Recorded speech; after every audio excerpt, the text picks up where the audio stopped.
All right. Hi, guys. Good morning. Okay, once you can hear me, go ahead and message all of us in the chat. Let me know if I'm coming through okay on your end. It seems like everything's up and running on this side. So many good friends hopping on. RJ, Haley, Carrie, Kristen, loud and clear, Colleen. Awesome. Thanks, Mackenzie. Thanks, Kayla. Great. Well, I'm so excited to have you guys here. Hey, Nat. Hey, Kate. This is so fun. So one of the things that I'm most excited about on Monday mornings, besides good coffee, is getting the chance to connect with friends. And as you guys know, the hard part when you're working by yourself or working alone as a solopreneur is that you don't really get to start a lot of Monday mornings with people.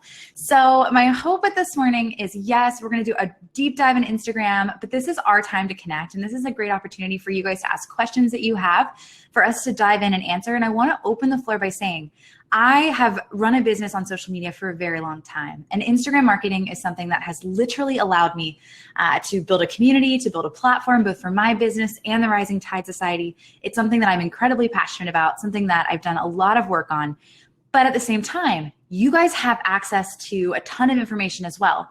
And there may be a question that comes up that you know the answer to as well, or you have a different opinion on how to navigate it. And I just want to open the floor and say, please, this is a group conversation. The goal of this is to help everybody. So don't hesitate to leave a comment in the chat box.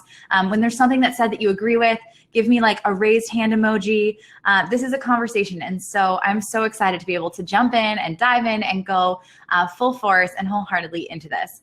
So before we get started, one fun thing to update you guys on.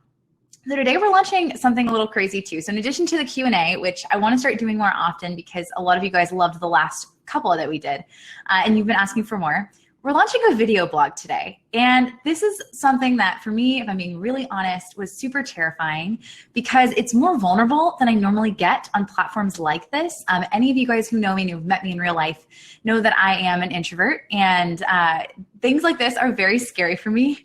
And especially doing a video blog, I just wanted to create an avenue for you guys to be able to see, you know, behind the scenes and actually start to pull the curtain back, because the feedback I kept getting from everyone was that all of us are sick and tired of how social media is constantly curated. We're exhausted with feeling like we have to keep up, like we're running this rat race, and every single day it's one more thing. And even reading some of the questions, like it was so impactful to read some of these questions, and just I could sense like the overwhelming exhaustion that you guys were expressing. Is anyone else with me on that? Just so much, honestly, so much exhaustion and stress and overwhelm about what to do and when to do it, and whether I post hashtags here or there, or I mean, I could sense this stress and the overwhelm. And so a lot of what I'm going to talk to you guys about today too in the Q&A is just, you know, are we focusing on the right metrics? So when you're looking at success on the platform, are we really focusing on the right metrics? I'll explain what I mean by that. But also, are there different avenues that all of us can be exploring, should be exploring, in order to really just be genuine, be brand genuine on social? And so the vlog for me is my hope to do that. I know that for a lot of us, you know, whenever I want to connect with you guys, it often comes in the middle of your day, or comes at an inconvenient time when either you're running to your 9 to 5, you're taking the kids to, you know, sports, or you just honestly can't keep up. And so the vlog is my way of saying, hey, here's the real life. Here's what it really looks like for me from the minute I get up in the morning until the minute I go to sleep. Here are the amazing people behind the scenes that are making this happen. I'm not doing this by myself. That is so important for everyone to know, and it's important for all of us to remember. It's not a rat race. I have a ton of help. I have an amazing team. And so through the vlog, you're going to be able to see that. And my hope is that it just gives all of us permission to really just, I don't know, be vulnerable and be honest and open. And so I'm terrified. It's really scary, but I linked to it below if you guys want to watch it after the Q&A. And please give me feedback. Let me know what you guys want to see on there. I'm going to be actually starting to do a few Q&As at the end of the vlogs, just testing things out, seeing what you guys want and what you like. But the feedback so far today has been awesome, and I'm just loving you guys and your support. So thank you so much for all of you who've already texted me. I have like my phone's blowing up and all the sweet messages. And after this, I'll do the official like launch of the vlog later today on social. But just wanted to give you guys sort of an exclusive behind the scenes since it is going live today, and it's kind of exciting. Just reading through some of this right now. You guys are so great. So Carrie, yes, it is. It's exhausting posting with your daily hashtags and just trying to be really strategic. It is. It's very tiring. Jacqueline, thank you for watching the vlog. I'm so glad that you loved it. Pearl is getting some feedback. Let me know if anyone else is, and I can see if it's me maybe too close to the mic, but just let me know. Let's see. Haley, yes, absolutely. Oh, guys, this is so great. Caitlin, thank you so much. You're so sweet. And Emily, thank you so much. You guys are the ones that make me brave. There's no doubt in the world. I'm doing this for y'all. I loved it. How can you use stories to share and sell? We're going to talk a lot about stories. You guys ready? You ready to dive in? All right, let's do this, guys. Okay, cool. So here's the deal. We actually have a Q&A chat box where you can be posting your questions, and I will be answering them in real time. As I mentioned before, I'm going to do my best here. When I answer questions, I'm always coming at it from the perspective that, I don't know it all. I know what works for me. I know the experiments I'm running. I know the tests and strategic different iterations of things that I'm doing. I also have been doing a lot of tracking in terms of converting to email, right? And building out my marketing funnel in my business. And so I'm happy to share on that as well in terms of how I've utilized Instagram to do that. And actually, let's start there because Mackenzie shared in the chat box, but for everyone else, just know that you can share actually your question in the questions box so that I can tag it. And then when people go back and watch the replay, they'll be able to actually just click on the questions they want to hear and access it. It's awesome. But for this, let's start here with Mackenzie. So Mackenzie's asking, how can you use stories to share and sell? Here's the deal. I'm obsessed with Instagram stories. One of the first things I want to stress to you guys is that I've been doing a lot of research just on my own platform about where people are going and where I'm seeing the most engagement. And it's not a surprise that over the last couple of months, we've seen this decline in engagement overall across the platform. That's due to a lot of different things. People have had different, suspicions about why. We've heard things like defeating the algorithm. We've heard things like shadow banning. We've heard other things, just like, honestly, Instagram's now pay to play. But the fact still remains that engagement is down for a lot of us. I was talking to a blogger the other day who I won't mention her name, but she makes a living on Instagram. And she said her engagement in the last 2 months has dropped by 15%. Meanwhile, her followers have increased. So what she's seeing is a restriction of like her actual content making it out into the world. Her hypothesis for this, and I think this is a really interesting point, is I don't know if you guys are aware of something called Instagram. It is a platform that was used for a long time where people would automate their Instagrams. Is anyone familiar with that? Feel free to let me know in the chat box because Instagram actually shut it down. When it shut Instagram down and other platforms like it, there was a significant amount of traffic and fake engagement on the platform, so much so that people across the board are seeing a decrease in engagement. Why? Because you're probably going, but I don't use bots. I didn't use Instagram. I don't know why this would affect my platform. It's because so many other people were. And so many other people were using Instagram and targeting it at specific hashtags that when it was removed, the amount of fake engagement that was happening on those hashtags also decreased. So overnight, it felt like most people dropped at least 10%, 5 to 10% in engagement. Let's see, Van didn't use it. Yes, Hillary, absolutely. So basically that is one of what at least her hypothesis was. But again, there could be any reason, any reason for the restriction in engagement. The reality is though that you're not just limited to using Instagram posts, right? The platform is incredibly robust and there are different things you can do to actually reach your target audience and your target client. Instagram stories is one of those things. So some of the ways that I use Instagram stories, let's just start here. It's not a hard sell. I'm not selling my products. I'm not selling my services specifically from Instagram stories. Why? Because Instagram stories for me is the very top of the funnel. It's the very first step in a sequence of nurturing that I do in order to bring someone from the first moment they meet my brand and they meet me all the way through when they convert and when they actually invest in my business or my company. And then from there, I work to actually make them into brand evangelists, right? So I'm not looking to utilize Instagram to make a hard sale. That's not how I use it in my business. But what I am going to use Instagram stories especially for is the ability to, one, build trust with my audience. So it's much more authentic. They can see how I speak. They can see who I am. And for you guys, it's the same way. Getting out in front of Instagram stories is so important. Being able to share your voice, share what you care about. People can tell just by looking into your eyes whether you're being genuine or not. And so Instagram stories for a lot of us is going to be a great avenue to do that, a great avenue to communicate.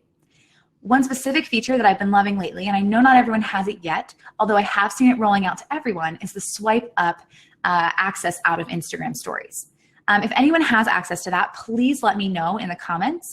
Let us know what your experiences are like, but I can tell you right now, it has been a game changer already. A couple weeks ago, as I always do, instead of hard selling, right, I shared something of value. This is the key here. Always think of social media as an avenue that you can use to share value with your audience. So for me, it was sharing my wedding questionnaire, and a lot of you guys downloaded it. And I was using the swipe up feature. And by the way, side note, I've done this in the past where I've said something on Instagram stories like, hey guys, if you want access to my wedding questionnaire, grab the link in bio, head over there and download it. And I would see a couple people convert from that, but again, it felt salesy. It just felt like I was giving them steps to go through in order to gain value, gain the content, right? With Swipe Up, what I found, which was really exciting, is within 2 hours, I had 300 people that had downloaded the guide. And then within the 24-hour period, that number tripled. And so I could see the fact that it was allowing me to really easily move people to my downloadable. But what I also found is it just reduced the friction. So if you have Swipe Up, please be utilizing it. There's so many creative ways to do it. And you really can take advantage of it as a feature. So Michelle asks, is Swipe Up only for business accounts? As of right now, as far as I am aware, the answer is yes to that.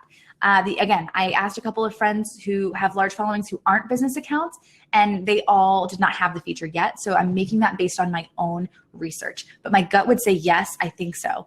But it's just for business accounts, and I think that it is hopefully rolling out to all business accounts, but I know it's coming slowly. All right, let's dive in.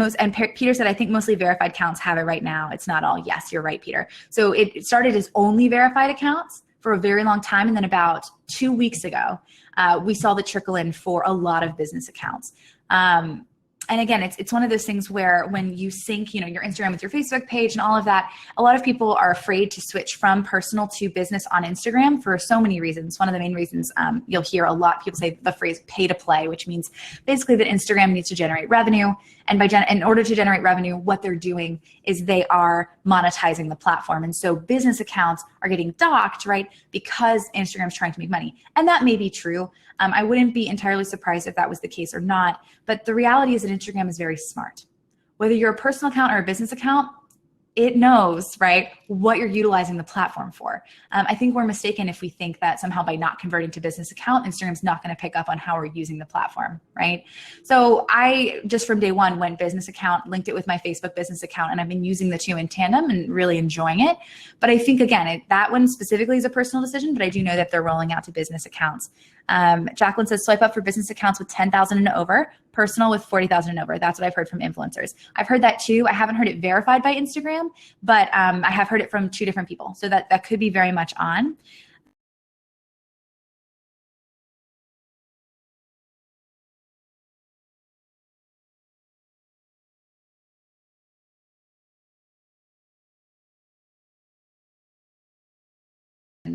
Peter has a question specifically. He says, should I use mostly the same hashtags each time I post, or should I cycle through different combinations based on the content of the post, the picture, and the caption? So Peter, this is my honest answer to you. I've heard things in the spectrum of if you use the same hashtags over and over and over and over again, Instagram actually docks you for that, right? That you'll see a restriction in the number of people that see your content. Whether that is true or not, I do not know. However, what I do know is that varying your hashtags and being really intentional and strategic about the hashtags that you're using on specific content is the way to go always. And what I mean by that is if I'm sharing an image that I am targeting towards a specific location, a geolocation, I'm going to be using those hashtags. And I've actually found that hashtags like, well, actually, I'll give you an exact example. With the Rising Tide Society, we were hosting our leaders retreat, the first leaders retreat in Charleston, South Carolina. And over the course of about 3 months, almost every day, not every day, but almost every day, when we would post content, especially that content relevant to the retreat, we would be using the hashtag Charleston. What's really fascinating is that when we went to look at our analytics, at the time we were using a specific tool, and I will look it up. I already forgot the name of it. It's been a while. We stopped using it because once our platform grew, it became too expensive to keep paying for it, but it was awesome. We could actually see the major cities and accounts and followers ranked by major cities and where there was growth. And so of course you would expect cities like New York, Los Angeles, and London to be at the top of that list, and they were. They were at the top of the list. In addition to DC, we're from the Annapolis, DC area, so that made sense. But what was so fascinating is that amidst London and New York, we saw Charleston, which again, I just want to point out, Charleston, a very small city in South Carolina. If you've never been there, please go. It's one of my favorites. But all that goes to say that using the hashtag Charleston, Charleston Creative, Charleston Wedding, all the hashtags that we were using at the time, we actually saw enough growth in a specific geographic market that it listed itself for an international community, right? On our analytics tools. And so why I tell you that is if you are a creative that is locationally based, Paul, use the hashtag for your location when it's relevant. If you're traveling, if you're a wedding photographer, for example, and you're traveling, you're doing destination work, be intentional about every time you're posting, tagging the different locations of where you're posting. If you work at venues, tag the venue locations. Try to think like a client. Think like someone who might actually purchase your product or your services, and vary your hashtags as a result. So that's something that I've done. And also I should add, this is so key. And I wrote a blog post on this about a week ago, 2 weeks ago. And it's on the concept of, because I get this email a lot, and I believe it's actually down here. Hold on, let's answer this other question because I think it's down here. Let's see. Somebody asks about attracting clients on Instagram. Let's see, and not other creatives. Let's see who it's Mandy. Yes, Mandy. Okay, so Mandy asks, I feel like most of my followers are other creatives. What tips can you give me for attracting actual clients? Guys, this is like the #1 question I get on Instagram, the #1 question. And here's the reality, and I'm gonna be super straight with you guys because you need it, right? This is like an honesty hour here that we're having. The truth of the matter is, if you're looking at what I do on Instagram, because this is literally the emails I get all the time. Hey, Nat, I see what you're doing on Instagram. I'm duplicating it. I'm trying it myself in my business, and it's not working. I'm attracting other creatives. I'm not attracting clients. My response is always this. I am creating a platform to attract other creatives. That's my job. So my hashtags, the types of content I'm sharing, the way I'm sharing it, the times that I'm sharing the content are all geared to attract other creative entrepreneurs because I'm a community builder and I'm an educator. So I have created a very clear persona of who I am marketing to, and that's who I'm going after. So if you duplicate my efforts, you're not going to be attracting your ideal client, right? You're going to be attracting mine. This is a conversation that I've had with educators recently as well, where people, and all of us do this, we look to see the new innovative ways that people are marketing. We try to replicate it, but we often fail to remember that we have to completely reform everything from the way we communicate to the times we communicate to the hashtags we're using in order to attract clients and not other creatives, if that's the type of modeling that we're doing from educators, right? So this is really important. Now, ways to actually do that. I give a really good example on the blog, and I'll share it here. As you guys know, I'm a wedding photographer by trade. So what I'm about to do is take a wedding day. I'm going to show you two ways to market that wedding day on Instagram. One of the ways I'm marketing it is for other creative professionals. The other way is for actual clients, right? So if I'm an educator and I'm trying to educate other photographers, this is what I'm going to do. On the wedding day, or actually the day before the wedding day, I'm going to take you behind the scenes and show you how I'm preparing for the day. I'm going to show you my gear. I'm going to walk you through the different types of equipment that I'm using. I'm going to maybe share a post telling you that I'm getting set up for the wedding using hashtags that are for photographers, for creatives, not for clients. So those hashtags might be even hashtag Rising Tide Society, community over competition, creative life, happy life, whatever it is, hashtag wedding photographer, hashtag the equipment I'm using, right? That's specifically targeting other photographers. Why? Because I don't believe, unless you're shooting fine art film, in which case clients do actually search for that, right? Clients are going to be searching for the tools you're using. They're not going to be going on Instagram and looking up hashtag Nikon D5. They're not. Other photographers might, so I'm thinking like I'm targeting a photographer. I'm also going to share something like my wedding questionnaire, where I can do a swipe up on Instagram stories so that I can start to build my email list and say, hey, if you want this free value, it's right here. And I'm immediately starting to grow my list amidst the hustle, amidst the prep of the wedding. On the wedding day, I'm showing you my team. I'm showing you behind the scenes, all the work that goes into it, what we're doing, how we are interacting with the client. I'm giving my second shooter my phone so they can see me working in real time, see how I'm posing. All of that's targeting another creative. So you can apply that to anything. If you're a calligrapher, this is you working, right? This is you talking about the nibs you use. This is you showing people what kind of inks you like. This is you showing how you organize your desk, sharing the behind the scenes moments, and creating avenues out, saying something like, hey, if you want to learn calligraphy or whatever, right? If you're targeting other calligraphers, there are ways to do it. Now, same wedding day, I'm not targeting other photographers. I'm targeting clients. Here's what I'm going to do. First and foremost, I'm using geographic hashtags that are going to be where my clients are, or hashtags that are specific to that target demographic. That means I'm not likely hashtagging Rising Tide Society unless I want other creatives to be checking out the work. And if I do, and there's nothing wrong with that, still use that hashtag. But I'm also focusing on hashtags specifically for weddings. So hashtag Annapolis wedding, Annapolis wedding photographer, Annapolis photographer, Maryland. Do you see where I'm going with this? Versus the other ones that I mentioned. I'm also going to be, instead of showing you gear that I'm shooting with, because again, that's not the target, that's not what that client wants, I'm thinking more strategically about what they want to see. And it might be something like what flowers are in season during this time of year, and showing them the bouquet and actually, like, the peonies are gorgeous, but don't you see the anemones and the ranunculus? And isn't it great? Because there's so much more, they're inexpensive this time of year, right? Whatever it is, I provide value to the client, not to other photographers. I use my opportunity to share about my work in order to give them value specifically. And you have to put yourself in their shoes. Think about their pain points, understand what they're going through, and then create value that solves their problems, rather than just sharing what you're doing. It has to have strategy. I hope that helped. I hope, I'm trying to pop in here and see what some of the comments are. You guys are so fantastic. Awesome. A lot of I agrees, me too's, a lot of people struggling with this too. Let me know if that was helpful. But the two very different lenses to actually think about the same type of event that you're sharing. And we can't just rely on duplicating what we see other people doing, not because it's not cool, okay? Like, I look at different strategies all the time. I'm looking at what people like Gary Vee are doing. I'm looking at what, like, all educators across the board, what they're doing, and trying to understand, this is great. How do I apply something like this, a technique like this, to my business to attract my ideal client? And what often happens is we apply the technique, we don't think about the ideal client, right? So I just want to make sure we're focusing on that. Awesome. Mandy, thank you for that question. That is so great. So great. Let's see. Jamie asked about Instagram stories, tips, tricks, swipe ups. Look, Jamie, here's the thing. I mentioned a little bit before. You need to get on Instagram stories. You need to be true to your brand. In an upcoming vlog episode, you guys are going to see a conversation that I actually had with a friend of mine who's getting married. And what's so interesting about this, and this is why, there's a reason why I'm bringing this up, is she fell in love with a photographer's work specifically. So she fell in love with the creative's work. She thought they were fantastic in the posts they were sharing on Instagram. And that creative also happens to post a lot of stories.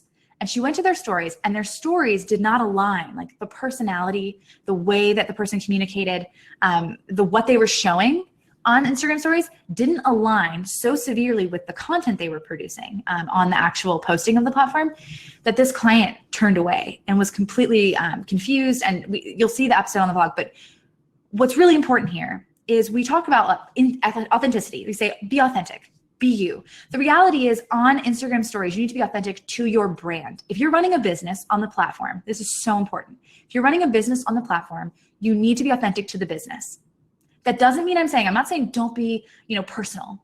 I'm not saying don't be empathetic. I'm not saying don't be you, but what I'm saying is be the best you, right? Be the you that steps into the brand, which means if you have a brand that's super refined and expensive and luxury, you may not actually want to hop on Instagram stories in your yoga pants with a messy bun on the top of your head, just because you see other people doing it, because that's not the target client you're going after.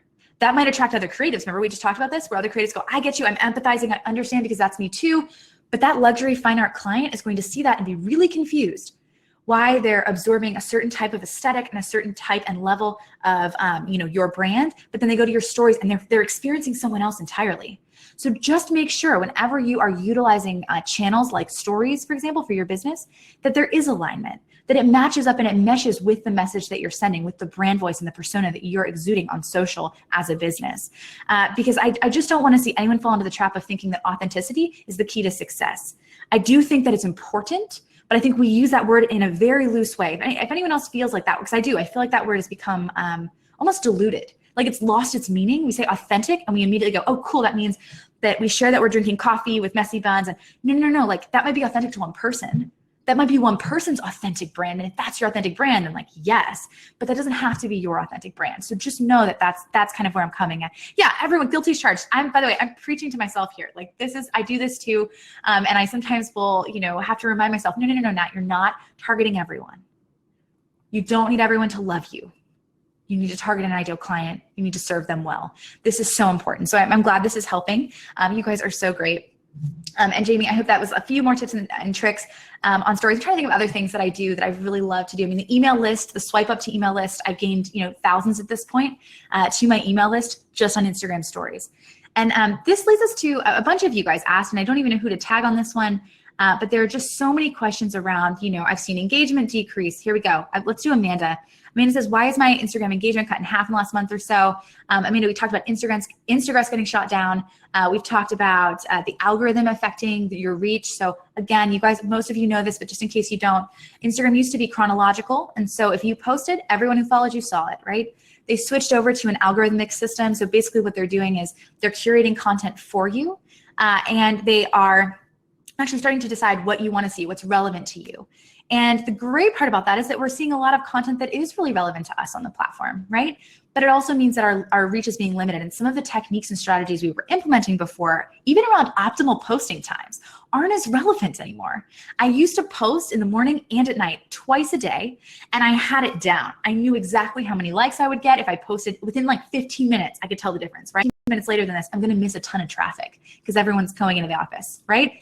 That's no longer as relevant. That's no longer the case, because ultimately what's happened is that people are seeing their posts sort of live out in a larger amount of longevity. So if I post something last night, right, it may actually still be populating on people's feeds with the algorithm for 2 days. And so that's completely changed my strategy and how I'm sharing. So it's no longer, and it never was really about quantity so much as it was about consistency, right? Because quantity means how many times can you post? And we all know that that's just annoying and we can't keep up. But quality and consistency, so when you take quality where you're actually producing good content and you're being consistent, that people know there's something new on your feed, they're seeing you on a frequent, although not overwhelming basis, it's very, very important to just keep that in mind. So I do think that, again, we have to adjust our strategies as the algorithm changes now at this point. We are at the disposal, or I guess, of the algorithm and what happens there. So don't panic if you've seen your Instagram engagement cut in half. I don't think you're alone. I've seen it drop dramatically. I was talking to someone the other day where I had a post and it was like over 1,000 likes and a ton of engagement and a ton of direct messages. And then the next post I shared was like a quarter of that. And I was like, I don't understand. That's bizarre. It's bizarre that you could have one post explode and another post not explode. But the reality is that's the algorithm, right? The first piece of content was picked up and determined by Instagram to be relevant. The second piece was not. So the number of people who were exposed to the first piece of content were much greater. And also sometimes, again, there are different ways you can share better content one day, not as great of content the next, and that will influence it. But I still do believe that there are some things that we just have yet to really crack down on in terms of what the algorithm is determining as relevant. And we know there's certain things, real quick, comments on posts, right? So think of a post, and we're gonna actually do a quick little exercise here. You take a piece of content, and I talk a lot in my talks when I educate people on brand evangelism and mobilization marketing. I talk a lot about types of engagement and moving someone up a curve of commitment. And on Instagram, we think about sharing on the platform as the first gateway into this curve of commitment, meaning if I'm looking at a curve and I'm saying, from the moment someone meets me through the time when they're most committed to me as a person, a business, a brand, right? There are steps that I need to take to lead them up that chain. Again, this is what goes back to, I don't hard sell on Instagram.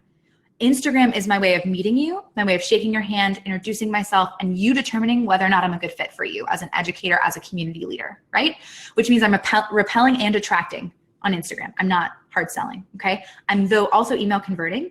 And so boom, boom, boom, boom, boom. We see sort of that, great, social media, I'm using that to move you from Instagram to something I own, because again, I don't own Instagram. So tomorrow Instagram could decide to shut down. It won't, hopefully, knock on wood. But if it did, you want to make sure you're moving people from Instagram to something you own, an email list, your blog, your website. And that's why swipe up and stuff like that is really exciting. Using the link in bio creatively is really exciting. A lot of you guys saw how I use link in bio. I have nataliefranke.com, and I think it's like /clickme or something like that. But it's basically my URL that I include in my link in bio section, because it takes people to the top 3. I try to limit it. Remember, sort of like analysis paralysis. If there's too many options when somebody clicks a link tree, or too many options when someone clicks out of your link in bio. So don't have like 50 different options. Try to limit it. But I do have 3 different options so that I can easily change it, update it, and be directing people where I want to direct them off of the platform. So some of you guys had asked about that as well, why I use that. Let's see. Oh gosh, so many questions. Let's see. And please, guys, keep shouting out in the chat box. Y'all are so great. Kate, Mackenzie, entertaining your people, delight them with intention. I love this. Okay, I'm going to read. Mackenzie says, don't forget the power of entertaining your people. Delight them with intentional and creative authenticity. There's our word. Yes, though. I know you're spot on. And here's the thing, delighting, surprise and delight is my favorite. Like, it's just become one of my favorite things in community leadership as well. So things like getting a Starbucks gift card and sending the barcode to our RTS leaders. Like, it's such a small act, but it is such a big delight to people, right? And you can do creative things like this all the time. You could give away something sporadically on the platform. You could also just communicate and share a story or highlight the voices of the people that are connecting with you. If someone direct messages you and asks a question, and they will, especially a client, you don't have to use their full name or their handle, but you can always say like, hey, so Kate just asked question here, and here's my answer. And you can do that on stories and engage with people in a really powerful way, and you're bringing them onto the platform. Because again, there's a lot of noise. And we're frustrated, aren't we? We're shouting constantly. We feel like we're just shouting into the void. And there's so much happening all the time. But what we're forgetting is that it's not about the masses. And it isn't about the metrics like how many likes did you get on a photo? Because again, likes are the cheapest form of engagement. You'll hear me use this phrase a lot because it's a double tap, right? Whereas a comment is a deeper form of engagement. I would argue a direct message is an even deeper form of engagement. If you can move them to an email list, that's an even deeper form of engagement. See where I'm going with this? We get so focused on the metric of like, and even the metric of comment and follower, that we may be missing the point. Because I know for a fact that I'm converting people to my email list that aren't following me on Instagram. Because I'm doing a good job of, as Mackenzie talks about, entertaining my people, being off, like just often on there, communicating, and moving them off of the platform, right? So just an important thing to point out, the metrics that we need to focus on may not always be likes and comments. I do think it's still a good indicator of how a piece of content is performing. I'm not saying it's not, but what I am saying is that I think there are other metrics that we can use to validate whether or not we're being successful on the platform. Oh my gosh, this is so great. Just a reminder, guys, feel free to post the questions in the question section and then in the chat box so that I can keep tagging it for you guys and for people that want to watch later. All right, let's go back up here because we have so many good ones here and you guys are upvoting them, which is awesome. Let's see. Elena asked, how many pictures should I post per day, per week for the best results? So there's a cool buffer study that said most brands post 1.5 times a day right now. So obviously they're not posting 1.5 times, but on average, it's about 1.5 times. I honestly have found that fewer posts at this point is actually performing slightly better. So I've been trying to do no more than 1 post per day.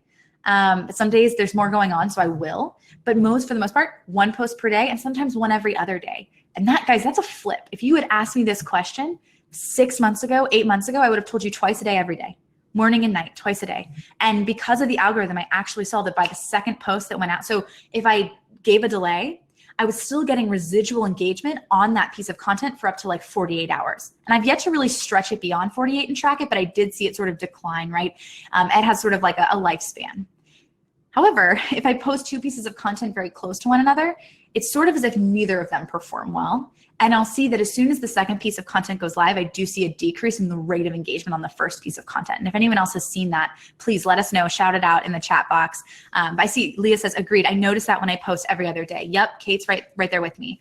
So yes, Kat as well. So this is, again, it's just about being aware of changes in algorithms and understanding that what worked 6 months ago may not be working now, but also not getting caught up in it. I don't want us to be too focused on you know, if you post twice a day, it's not the end of the world. I'm going to post twice today. I posted this morning. It's doing okay. And then I think my post tonight will do really well because it involves me and I'm in it, right? You're going to start to learn what your audience wants. Be paying attention to that too. Oh, Elena asks, how do you get to the discovery page? So this is a really good question. So for those of you who aren't familiar with the discovery page on Instagram, it's basically, again, a curated place where Instagram is saying, this is what's relevant to you. What's really important to note is that everyone's discovery page is different. So again, I'm going to say that everyone's discovery page is different because what you'll find is if I'm following a certain account, let's say I'm following the Rising Tide Society, and the Rising Tide Society is engaging with a certain piece of content, Instagram will probably determine, well, your friend of a friend is over here and she created something cool that our algorithms are picking up. That's going to go on your discover page. It will also start to pick up trends. I've noticed if I use a certain hashtag or I search for something specific. Has anyone else done this? Unfortunately, when our dog passed away, I was searching rescues and starting to like do research. Can't talk about it too much, I got all emotional, but I was doing that. And so then I noticed my discover page, I hadn't posted anything about other dogs. I hadn't like actually really been sharing or using specific hashtags about dogs, but because I was searching for it, Instagram and Discover started populating things relevant to that. And so it's unique to each individual user. But again, I think part of that is just engaging richly on the platform. So, you know, there are articles out there, Elena, that you can read that will tell you some hacks for how people recommend getting onto the discovery page. But again, I think a lot of it has to do with just how people are responding to your post and how connected your network is, because it's all these fibers that connect all of us. And so the more fibers that are connected within a community, the more ability for Instagram to kind of crawl it, read it, and then disseminate your content throughout it. Awesome. Oh, you guys are so great. Loving all these comments in the chat box as well. Let's see. Perfect. Okay, keep going. Here we go. Peter asks, how important is it to follow new people? And how do you decide who to follow back when someone starts following you? This is such a good question. So following new people, here's the deal with following new people. I really have been actually out of practice in following people. I love engaging, but for me to follow, I at one point followed so many people that I had trouble keeping up. And then with the algorithmic changes, I feel like there's so many people I don't even see their content. So instead, what I do, honestly, is when I see a piece of content that I like, I engage with it. Because I've noticed that if I comment on something or I like someone's post, their work will show up more in my feed. And I do follow as much as I can so that I keep them sort of like in my list. But I think it's almost, again, more important to be engaging authentically on the platform than following. And this is just such a personal one, I guess, because ultimately I haven't really thought too much about it, to be really frank with you. I'm much more focused on like commenting and engaging and using hashtags in order to specifically target my clients. So I'll like, what I mean by that too is not just using them on the posts. I mean, I spend 5 minutes every morning, and it's just 5 minutes. You guys can do this too. It's really simple. I set a timer. Some of you caught this on my stories a couple weeks ago. I actually showed you how I do this. Set a 5-minute timer, and I choose a hashtag that my ideal client is looking at and engaging with. And so for me, I am trying to build an audience of creative entrepreneurs. So I'm going to use, let's say, the Rising Tide Society hashtag or our community over competition hashtag. And I spend 5 minutes crawling that hashtag, meaning I start at one image and I like and comment my way down. And the key here is I'm authentic.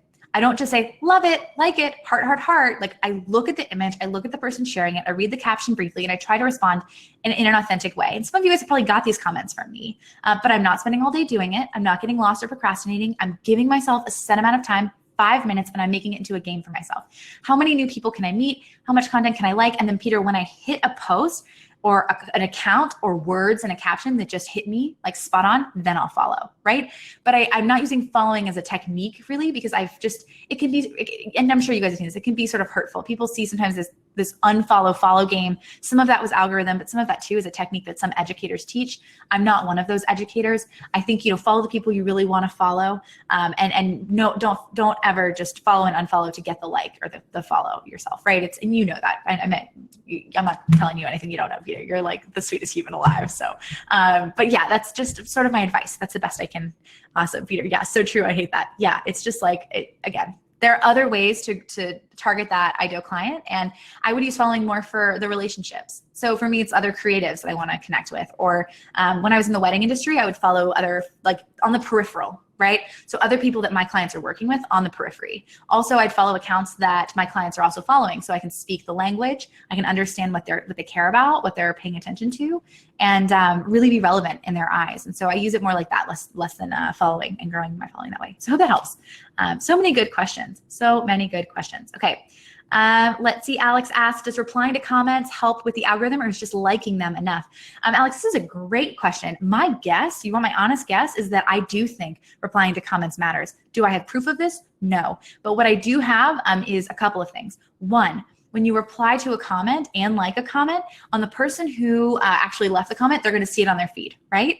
What I generally do is, as that post is getting engagement, I'm trying, and this has been very difficult for me with my new sort of like schedule in life, as you guys can see on the vlog today, to keep up with replying in real time. So sometimes it's like at night that I do it, sometimes it's in the morning the next day, but replying to that target, or not the target, I'm sorry, the commenter, replying to the commenter, it is, one way, honestly, just to engage with them and to build that relationship. But I do think it affects the algorithm. Why? Well, I know it affects the Facebook algorithm, because I know on Facebook that when I reply to comments, it is sort of, it tells the platform, oh, this piece of content is still conversational. People are still engaging with it. And so I think it keeps it alive with a little more longevity. I also noticed that if I go back and comment on an old piece of content, it sort of brings it back up in someone's newsfeed. Has anyone had a friend comment on a hideous photo of you from high school, and then all of a sudden all your friends see it and start liking it and commenting on it? Anyone? Please tell me I'm not the only one this has happened to. Okay, so this happened to me. I had an image of myself in like a Halloween costume that was just absolutely hideous. And some friend was stalking, going back in time, and left a comment like, I can't believe this is real life right now. And then all of a sudden it just got populated through everyone's feeds. And they also, I love this. Everyone thinks it's an image from yesterday several times over the past few years. Yes. Okay. So in knowing that that's how that algorithm works for Facebook, and that it's sort of deeming conversation on a chronological scale. So like as it's happening, it's repopulating content. My guess says that you engaging with something like a post on Instagram will actually yield a longevity to it being seen. And I think that that's a gut feeling of mine. So obviously no proof for that, but my goal is to help you guys. And so yes, I do it and I know that it's helping. I just don't know how much or to what degree. So Alex, I hope that helps you. Let's see. Oh, guys, you guys are so great. So many questions. And I know we only have a little bit more time. So I'm going to kind of try to hit some of the upvoted ones now. And that's a side note. You guys can feel free to upvote in here. I love it. Some of you just found the comment box. Awesome, Renee. I'm so glad you're here. Just making sure I'm not missing anything. Mary Beth also like to have comments reply because yes, absolutely. Absolutely. And I think too, Mary Beth, like the thing is that when you are actually engaging with people, you're a human, right? You're showing that this account isn't just a facade. Like this is a real person behind the scenes engaging, and it's good customer service. If you look at big brands that a lot of people love and care about, it's often because they engage on social. When something goes wrong, and you know, people post about them on Twitter, like they're not just ignoring it.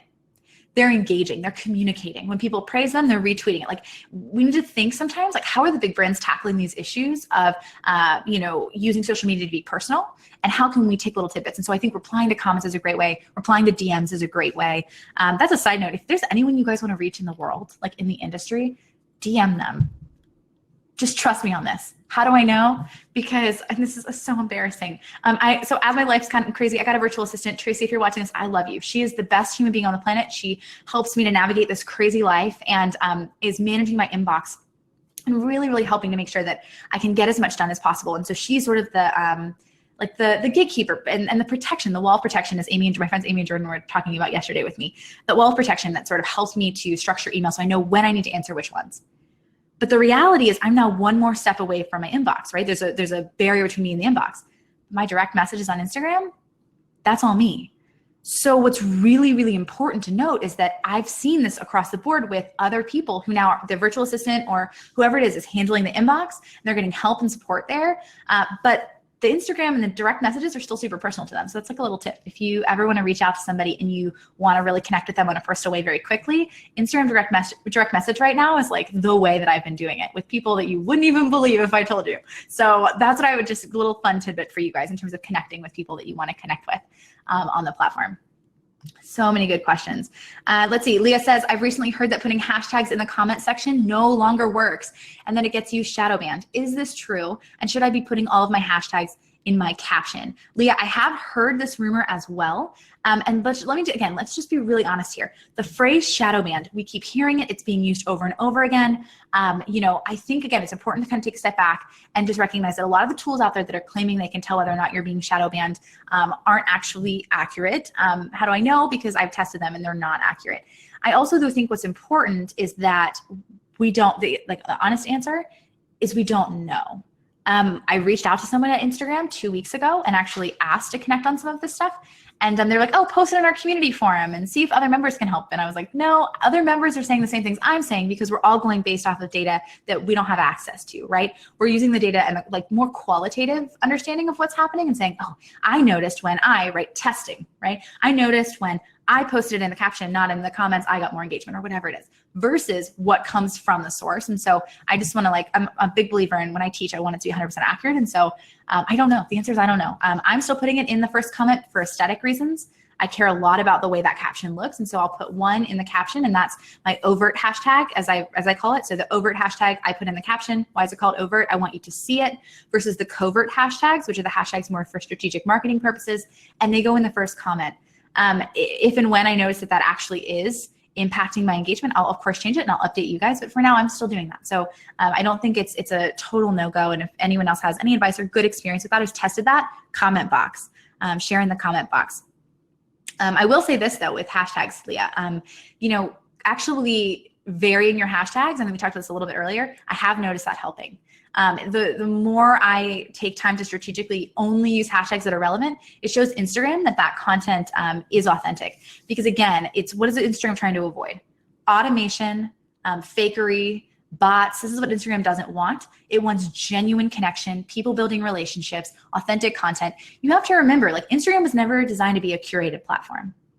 It's Instagram, right? Like, it's supposed to be, this is real life, taking a photo, like in the moment. And obviously that's not how most of us use it. We're using tools like Planoly to schedule our content, and even schedule stories. I schedule my stories now on Planoly.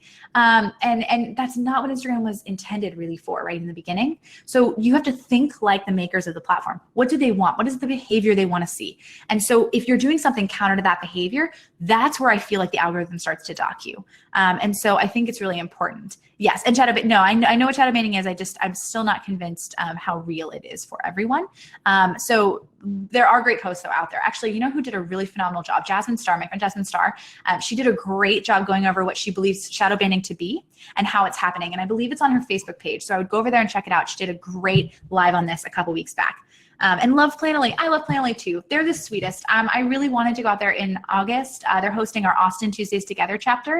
And I don't know if I'm gonna be able to go. And I'm so sad. But if you're in Austin, Texas, August 8th, I think the big meetup is in Planoly's office. Their headquarters are hosting Rising Tide, which is so fun. They're just real sweet and working really hard to help all of us as business owners, which is so good. All right, let's do one more question and then we'll call it a day, and I'll encourage you guys to go check out the vlog. Let's see here. I'll pick a good one. And Jenna, I agree. I totally agree. Jasmine just knocked it out of the park. She's amazing. She really did a phenomenal job. She did a ton of research. She really did a good job explaining shadow banning and what she thought that was. Thank you, Becky, for subscribing. I'm so new to YouTube. How are you vlogging? Mackenzie, I don't know how I'm vlogging. No, how am I vlogging? I literally have the best summer intern in the entire world. He's actually a professional vlogger. He creates YouTubes. His name's Kent Hackle. Please go subscribe to him too.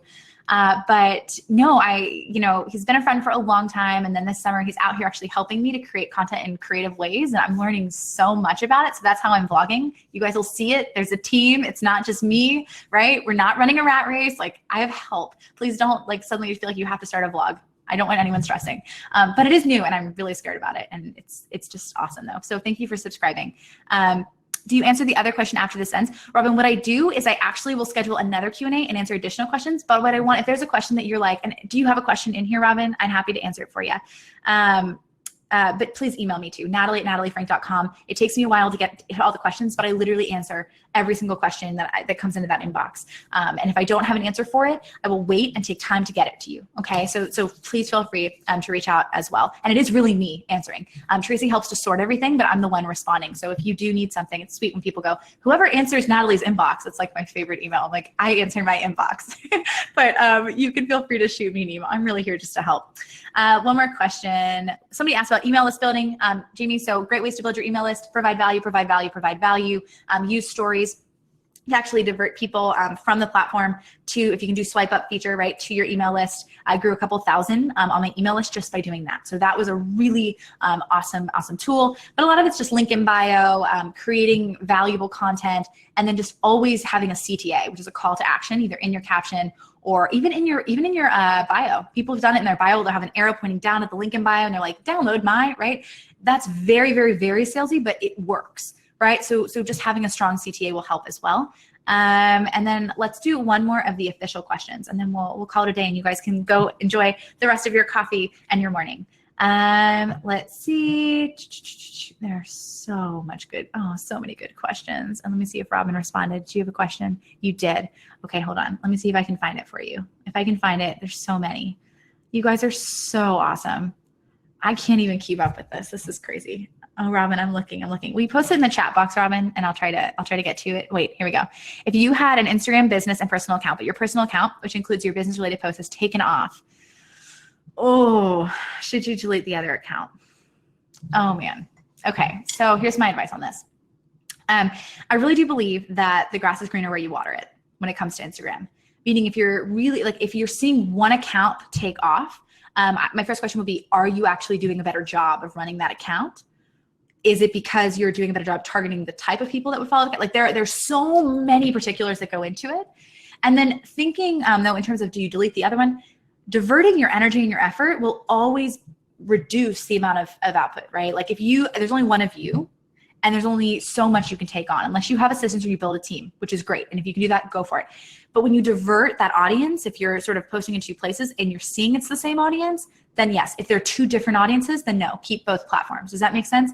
It's about the audience. So if your private account or your personal account is for a specific type of person and that's taking off, that's great. But my hope would be, and my guess would be, that you have a business account because it serves a different audience. Is that true? If yes, then don't delete it. But focus on ways that you can do a better job. And again, like on growing it. This is something I do every single day. But again, here's the key. Let's not get caught up in vanity metrics. I don't care how many followers someone has. I don't care how many likes or comments. I really don't. Because at the end of the day, for me as a businesswoman, I want to understand two things. These are my two goals out of Instagram. Ready for this? One, relationships. That comes first. Relationships. I want to build trust with my audience. I want them to get to know me. I want to build trust and communicate with other creatives that I'm working with, other people on the periphery of my ideal client's market, right? That's the first thing, relationships. Second goal of Instagram for me is conversion. Notice I didn't say like popularity. I didn't say like growing a following even. Like, no, I mean, growing a following helps with conversion. Thereby it's something that I need to do to get to my second goal. But my goal is conversion, meaning I want to lead people to my email list. I'm trying to acquire contacts, trying to grow that list, because from that list, I do the quiet sales.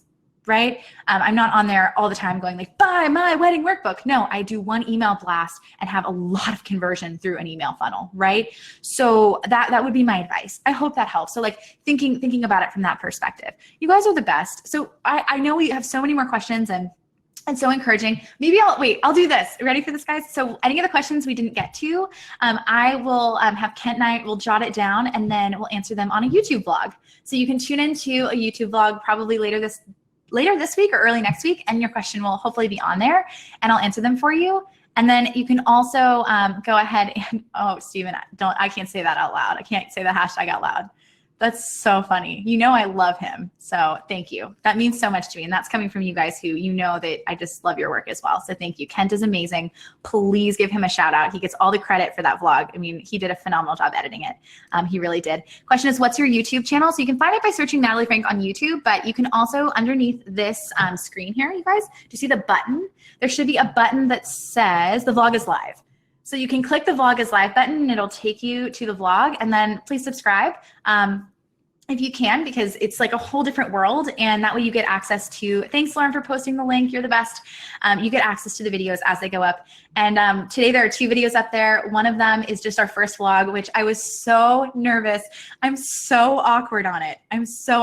So just like forgive me, okay? And then the second vlog is a lot better because I was just like a little less awkward, like one smidge down awkward, just not as awkward. So the second vlog is much better, and it's launch day from last week. So there was a lot happening. But upcoming vlogs, you guys have a lot to look forward to. We go to Grass Valley, we do a photo shoot in like this insane florist studio, which was so much fun. I vlogged the wedding this weekend that I was in as a bridesmaid, so that was entertaining. Everything from like writing, like happy ever after on the car. I mean, it was so fun, and I got all that on footage and on camera. And my little tidbit with that, my little encouragement with you guys is just never stop doing what you love. For me, this vlog is a fun way to honestly like try something new. Video is such a different monster for me. I'm used to photo, and I have so much respect for cinematographers and anyone that can create video content. It just blows my mind. And Steven, Trey Creative, by the way, check out Trey Creative as well. I just love what they do. I love the content they create. It's mind blowing. They did the Rising Tide Leader video. Chelsea and Steven, and it just made all of us weep. So it's scary and it's new, but it's fun. And I love that you guys are loving it too. And I would just say please subscribe. And if you do like it, please share it today. A lot of fun stuff to come up on the vlog. And it's just my way to honestly let you guys into my world a little bit more in a more authentic way. That's not this overly curated Instagram photo, right? It's more sometimes it's goofy, sometimes it's real, sometimes I cry on there. We'll find it. Just wait, it won't take long. You guys know me. And I'll have one tearful talk on the vlog. But I'll answer these questions on future vlog episodes. I love you guys so much. Thank you for tuning in, spending your Monday morning with me. It feels like we have coworkers. Cheers to an awesome Monday, a great start to the week. And don't hesitate to email me if there's ever anything I can do to help you guys. All right? Have a good rest of your day.